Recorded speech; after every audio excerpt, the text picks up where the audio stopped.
Assalamualaikum warahmatullahi wabarakatuh. Kami dari kelompok 1, saya selaku moderator, dan 3 teman kelompok saya yaitu Saya Agustino. Saya Sadat. Saya Alfariananda. kami akan mempresentasikan hukum waris adat.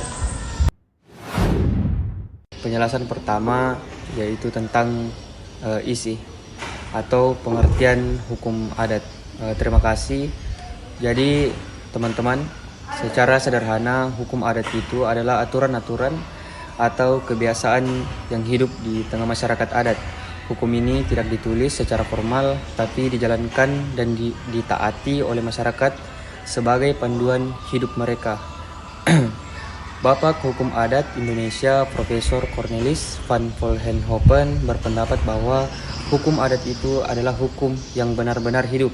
Maksudnya meskipun tidak ada dalam buku hukum, tapi masyarakat mematuhinya seolah-olah itu hukum resmi. Adapun ciri-cirinya yaitu antara lain, yang pertama tidak tertulis tapi punya kekuatan mengikat, bisa berubah, menyesuaikan kondisi zaman dan masyarakat. Kemudian mengutamakan nilai kekeluargaan dan keseimbangan sosial.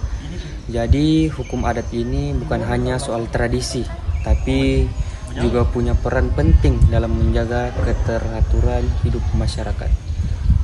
Selanjutnya ada sifat-sifat hukum waris adat. 1. Hukum benar, yaitu harta sering dianggap milik bersama keluarga besar. Kedua, fleksibel, yaitu cara pembagiannya bisa disesuaikan dengan kondisi dan kebutuhan. Ketiga, ada musyawarah, yaitu pembagiannya biasanya lewat kesepakatan keluarga, bukan aturan baku. Selanjutnya ada berbasis nilai moral dan sosial, bukan cuma di atas kertas saja, tetapi juga perjanjian untuk sosial.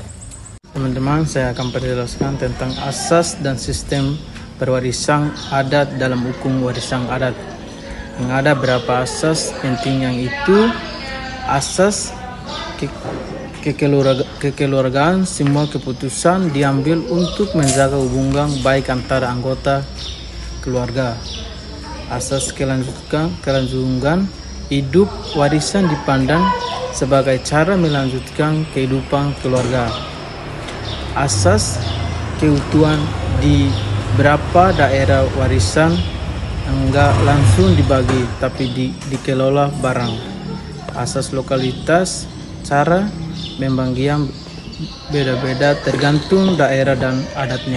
Lalu sistem pewarisan adat di Indonesia secara umum dibagi menjadi 3, yaitu parental.